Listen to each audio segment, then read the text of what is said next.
Spider-Man brand တွေပြကြည့်ပါလားနှစ်ပတ်လောက်ရှိပြီဆိုတော့ကြည်ရမှတော့ဖြစ်တော့မယ်ပေါ့နော်ကြည်ပြီးပြီဆိုရင်တော့ဒီထဲက Citizen တရုတ်ဆောင်တဲ့ဇက်ကောင်က Jean Grey ဆိုတော့တီးပြီးလောက်မှာပေါ့နော်ရုပ်ရှင်မထွက်ခင်တောက်လျှောက်ပြအဲ့ Jean Grey ဇက်ကောင်ပေါ့နော် spoil me မှာဆိုလို့ Citizen တယောက်ပြ interview တိုင်းမှာမိကုန်းတွေကိုရှောင်ပြီးတော့ဖြေနေရတာပြသိလားသူလည်းနောက်ထပ် Andrew မဖြစ်ချင်ဘူးထင်ပါတယ်ပြီး interviewer တွေကဘယ်လောက်တောင်လဲဆိုတော့လေတချို့မိကုန်းတွေဆိုတိုက်ရိုက်တောင်မမေးတော့ဘူးပေါ့နော်အဲ့လိုကွေးခွိုက်ပြီးတော့မေးနေရမျိုးတောင်ရှိတယ် Okay, all right. So let's pretend here if I walked into a store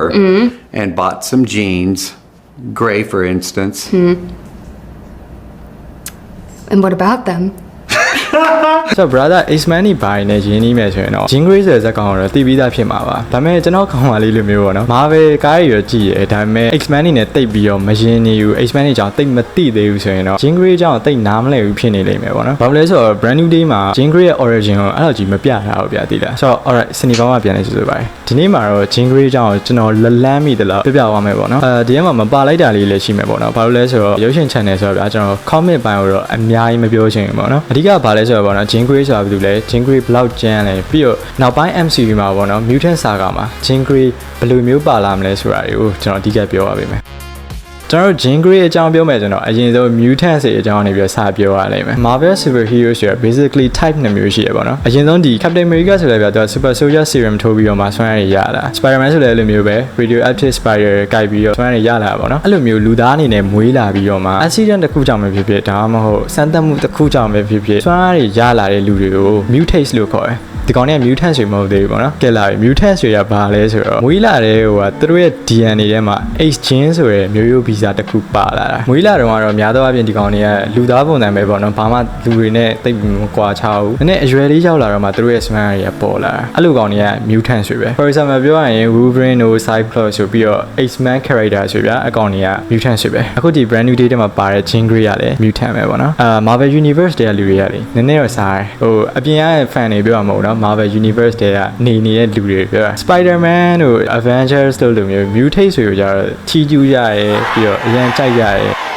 They love me. ဒါပေမဲ့ mutant ဆိုကြတော့ဟောရမ်းမုန်းတာအဲ့ကောင်တွေကအပြင်မှာဆိုသိရမလားကျွန်တော်ဟိုလူပြူလူမဲခွဲရတယ်လို့မျိုးဗျာအဲ့လိုမျိုးမုန်းတာသိလားဘာလို့လဲဆိုတော့ပြောရရင်ဒီ mutant တွေဆိုတာဗျာလူသားမျိုးနွယ်ရဲ့နောက်တစ်ဆင့်ပဲ brother တို့လည်းသိမှာပါကျွန်တော်လူသားတွေကမြောက်တရားနေပြီးတော့ဆင်းသက်လာတယ်ဆင်ကဲပြောင်းလဲလာတယ်ဆိုပြီးတော့ပြောကြရပါတော့ mutant တွေကလည်းအဲ့လိုမျိုးပဲကျွန်တော်လူသားတွေကနေပြီးတော့ဆင်ကဲပြောင်းလဲလာတဲ့ကောင်တွေသူတို့မှလည်းကိုယ်ပိုင် scientific name သိပ္ပံနာမည်ပေါ့နော်အဲ့လိုမျိုးရှိတယ်အဲ့ဒါဘာလဲဆိုတော့ Homo sapiens superiorပေါ့နော် biology ကြည်တိုင်းတော့သိမှာပါ Homo sapiens ဆိုတာလူသားမျိုးနွယ်ကိုပြောတာ superior ဆိုတာဘာလဲဆိုတော့တာလွန်တော့ကိုပြောချင်တာအဲ့တော့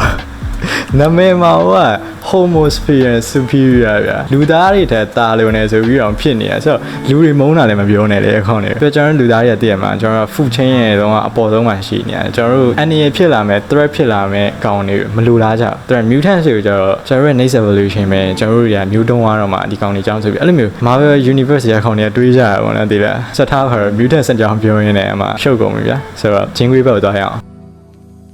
Jean Grey ဇာတ်ကောင်ကလေ brand new day မှာပြသွားတယ်လို့ပဲပေါ့နော်သူ့နားလဲပေါ့တော်တော်လေးခက်တယ်လူကောင်းဆိုလည်းဟုတ်တယ်တစ်ဖက်ပြန်ချင်းလည်းလူဆိုးဆိုလည်းဟုတ်တယ်ပေါ့နော်အဲ့သူ့ရဲ့အကြောင်းကိုသိချာနားလဲဖို့ဆိုရင်ကျွန်တော်သူ့ရဲ့ငယ်ဘဝ trauma ကိုအရင်ဆုံးတွားကြည့်ဖို့လိုပဲပေါ့နော် Jean Grey ရဲ့အသက်10နှစ်ဝန်းကျင်လောက်မှာ Annie Richardson ဆိုရဲသူ့ရဲ့အချစ်ဆုံးတငယ်ချင်းတစ်ယောက်ရှိတယ်တကယ်ကြတော့သူတို့နှစ်ယောက် frisbee ဆော့နေနေပေါ့နော် frisbee အပြားလေးကလမ်းမပေါ်ကိုကျသွားတယ်အဲ့ချိန်မှာ Annie ကပြေးပြီးတော့ကောက်တယ်ပေါ့နော်စင်ကောင်းစရာနဲ့အဲ့ကားဝင်တိုက်သွားပြီးတော့ပွဲချင်းပြီးဆုံးသွားတယ်ပေါ့အဲ့ချိန်မှာအချစ်ဆုံးတငယ်ချင်းတစ်ယောက်ဆုံးသွားတာကိုမျက်ဝါးထင်ထင်မြင်လာရတဲ့ Jean Grey ကပေါ့နော် trauma ရသွားပြီးတော့ဗျာသူ့ရဲ့ power တွေကအမှစပြီးတော့ပထမဆုံးပွင့်သွားတာပဲပေါ့နော်နောက်ပိုင်းကျတော့ Professor X လို့ခေါ်တဲ့လူတစ်ယောက်သူလည်း Jean Grey နဲ့ power ချင်းတူတယ်အဲ့သူတို့ရဲ့ power တွေတော့ကျွန်တော်ပြင်ဆက်ပြောမယ်ပေါ့နော်ဆိုတော့ Professor X ကလည်း mutant တစ်ယောက်ပဲသူကကြောက်အဲ့လိုမျိုးဟို mutant လူငယ်လေးတွေကိုလိုက်ပြီးတော့စုပြီးတော့သူတို့ရဲ့စွမ်းအားတွေဗျာထိန်းချုပ်လို့ရအောင်လို့ train ပေးနေတာပေါ့နော်အဲ့ဒါကြောင့်မလို့ Jean Grey ကိုလည်းလာခေါ်ရပေါ့နော် Jean Grey ကိုလာခေါ်ရတဲ့အဓိကအကြောင်းရင်းကဘာလို့လဲဆိုတော့သူ့ရဲ့ power အရန်ကျန်းလာကြောင်းမလို့အဲ့တော့ဒီလိုမျိုး traumatize ဖြစ်ထားတဲ့ကလေးတစ်ယောက်အနေနဲ့ဒီလို power တွေမကောင်းတဲ့နေရာတွေမှာသုံးလိုက်ရင်ရှင်းပြောရင်ကဘာကြီးပြည့်စည်သွားနိုင်တယ်ပေါ့နော်ဆိုတော့ကျွန်တော် Jean Grey ရဲ့ power တွေအကြောင်းနည်းနည်းပြောပြမယ်သူ့ရဲ့ power နှစ်မျိုးရှိရပေါ့နော်ပထမဆုံး telepathy ဆိုရဲစိတ်ဖက်တဲ့စွမ်းအားအဲ့ဒါကြတော့လူတစ်ယောက်စိတ်ထဲမှာတွေးနေတဲ့အရ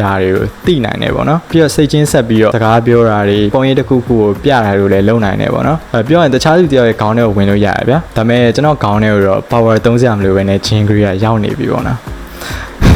နောက်တစ်ခုကကျတော့ telekinesis လို့ခေါ်ရဲဗျာစိတ်နဲ့အရာဝတ္ထုတွေကိုရွှေ့နိုင်တဲ့စွမ်း magneto တို့ပါဆိုသိရမလားသူဆိုတတ်ထုတွေပါညာရောပဲထိန်းချုပ်နိုင်တာဗျာသိလားဒါပေမဲ့ Jingri ကကျတော့တတ်ထုမှမဟုတ်ရှိသမျှအရာဝတ္ထုတွေအကုန်လုံးကိုထိန်းချုပ်ပြီးတော့ကိုနေရာရွှေ့လိုက်ဒီနေရာရွှေ့လိုက်အဲ့လိုမျိုးကင်ပေါက်လိုက်အဲ့လိုလုပ်လို့ရရဗျာသိလားပြီးတော့ကျွန်တော်ခုနပြောရမှာ Jingri ရဲ့ power ကအရင်ကျန်းတာဆိုတာလေဆိုတော့ mutant တွေမှာသူတို့ရဲ့ power တွေကို level လိုက်ခွဲထားတာမျိုးရှိရပေါ့နော်ဘယ်လိုမျိုးလဲဆိုတော့ omega alpha beta gamma စသဖြင့်ပေါ့နော်အဲ့လိုမျိုးရှိတယ်အဲ့ထက်က omega အကျန်းဆုံးပဲ Jingri ကအဲ့ omega level mutant တယောက်ပေါ့နော်အဲ့ကြောင့်မလို့ Jingri fan တွေက brand new day တွေက Jingri ကိုတိတ်ပြီးအားမရကြအောင်ဒါပေမဲ့ဒီနောက်ပိုင်း Marvel ကားတွေမှာဆိုရင်တော့ Jingri ကပိုပြီးကျန်းလာနိုင်မယ်ပေါ့နော်အခုဒီ Spider-Man brand new day ပြီးတော့လေ Jingri ဘာဆက်ဖြစ်မလဲဆိုတော့တော်တော်များများသိကျင်နေကြရပါတော့တချို့ထင်တာကြတော့ Spider-Man ရဲ့ရည်စားအသစ်ဖြစ်လာမယ်ဆိုပြီးထင်ကြတာ What the fuck that is so weird ဘာလို့လဲဆိုတော့သူတို့ပြသွားတာ sibling လိုမျိုး vibe ပဲရတယ် chemistry မိတာဟုတ်တယ်သူတို့ချင်းချင်းတော့ chemistry မိတယ်ဒါပေမဲ့ Peter Parker ကဗျာသူကိုယ်တိုင်လည်းဒီ trauma ရှိရတာလေ Jingri ရဲ့ trauma တွေကိုကိုချင်းစားရဗျာသိလားဆိုတော့အကိုကြီးတယောက်ပုံစံမျိုးသူ့ကိုကာကွယ်ပေးရဲ့ပုံစံမျိုးပဲရှိရပြီးတော့ဘာလဲဆိုတော့ Jingri ရဲ့ရည်စားဖြစ်လာမယ်သူ့ရဲ့ယောက်ျားဖြစ်လာမယ်ပေါ့နော် Cyclops ရဲ့တရုပ်ဆောင်လည်း Marvel ဘက်ကနေပြီးတော့ကျင်ညာသွားပြီပေါ့နော်ဆိုတော့ Jingri နဲ့ Peter Parker နဲ့ shift နေတဲ့လူတွေတော့စိတ်မကောင်းဆိုတော့အခုဒီ Cyclops အသစ် Scott Summers နေရာပါမယ်သူကတော့ Kid Corner လို့ခေါ်တယ်တချို့ကတော့ Weaver နေကြပြီမယ်ကျွန်တော်ကတော့မဆိုးပါဘူးအဲ့လိုကြည့်တော့ Kid Corner နဲ့လည်းလိုက်မယ်လို့ထင်တာပဲပေါ့နော်ဆိုတော့ City Sink ရဲ့ Jingri နဲ့ဒီ Kid Corner ရဲ့ Cyclops ကိုလည်း X-Men ရုပ်ရှင်အသစ်မှာမြင်ရမယ်ပေါ့နော်သူကဒီ Secret War ရုပ်ရှင်ပြီးဝိုင်းလာမှာပေါ့နော်ဆိုတော့ဒီ Secret War မှာလည်း City Sink ရဲ့ Jingri character ကိုပြန်ပြီးတော့မြင်ရမယ်လို့ပြောတယ်ပေါ့နော်အတီးပြွားပြီးဆိုတော့နောက်ပိုင်းဒီ MCU မှာဗျာဟို Jingri ကိုပို့ပြီးတော့မြင်ရလာဖို့ပဲရှိရပေါ့နော်အခုဒီ brand new ရဲ့အဆုံးသတ်မှာဆိုတော့ Jingri တယောက် New York ရဲ့မြောက်ပိုင်းကိုဘတ်စကားစီးပြီးတော့ထွက်သွားတာမြင်နိုင်မယ်လို့ထင်တယ်ဆိုတော့ Jingri ဘယ်ကိုသွားနေရလဲဆိုတော့ဖြစ်နိုင်ကြီးရှိရပါလဲဆိုတော့ဖြစ်နိုင်ကြီးကတစ်ခုပဲရှိရပေါ့နော် New York မြောက်ပိုင်း Rochester မှာရှိရခုနကျွန်တော်ပြောရဗျာ Professor X ရဲ့ X-Mansion စီကိုသွားနေရအဲ့နေရာဘာလို့တာလဲဆိုတော့ဒီမျိုး Jingri တို့လိုမျိုး mutant တွေကိုဆွမ်းရည်ထိန်းချုပ်လို့ရအောင် control လုပ်လို့ရအောင်လို့ train ပေးရနေရပဲပြောရရင် mutant ကျောင်းတော်ကြီးပေါ့ဗျာဆိုတော့ Jingri ကအဲ့ကိုသွားပြီးတော့ Professor X ရဲ့အကူအညီကိုတောင်းတာဖြစ်နိုင်တယ်လို့ကျွန်တော်ထင်တယ်ပြီးတော့နောက်တစ်ခုကဘာလဲဆိုတော့ Jingri ကပေါ့နော် X-Men အဖွဲ့ရဲ့အစောဆုံး member တယောက်လည်းဖြစ်တယ်ဆိုတော့တိတ်မကြခင်ကျွန်တော်616 universe မှာ X-Men တွေကိုမြင်လာရတော့ပဲပေါ့နော်finally ဆိုတော့ဒီလောက်ဆိုရင်တော့Jingri အကြောင်းကိုအကြမ်းမြင်နားလည်သွားလောက်ပြီလို့ထင်တယ်ကျွန်တော်ဒီထဲမှာဟိုမပြောလိုက်ရတဲ့ comment တွေအကြောင်းတွေလည်းပါတယ်ပေါ့နော်အဲ့တော့တကယ်လို့ comment နဲ့ပတ်သက်ပြီးတော့သိချင်တာမျိုးရှိရင်လည်းကျွန်တော် comment ရှင်မှာရေးသွားခဲ့ပြီပေါ့နော်ကျွန်တော်တိတိကျပြန်ဖြေပေးမယ်တကယ်လို့မသိရင်လည်း Google ကနေပြီးတော့ကျွန်တော်သွားချပြီးတော့ဖြေပေးမယ်ဗျာ brother တို့လည်းတကယ်လို့ကိုသိထားတဲ့အကြောင်းအရာတွေဒီ X-Men နဲ့ပတ်သက်လို့ပေါ့နော်အကြောင်းအရာတွေရှိရဆိုရင် comment ရှင်မှာရေးသွားခဲ့ပြီပေါ့နော်ကျွန်တော်တို့တူတူဆွေးနွေးကြမယ်ဆိုတော့ထုံးစံနိုင်မယ်နောက်ဖက်မှပြန်တွေ့ကြတာပေါ့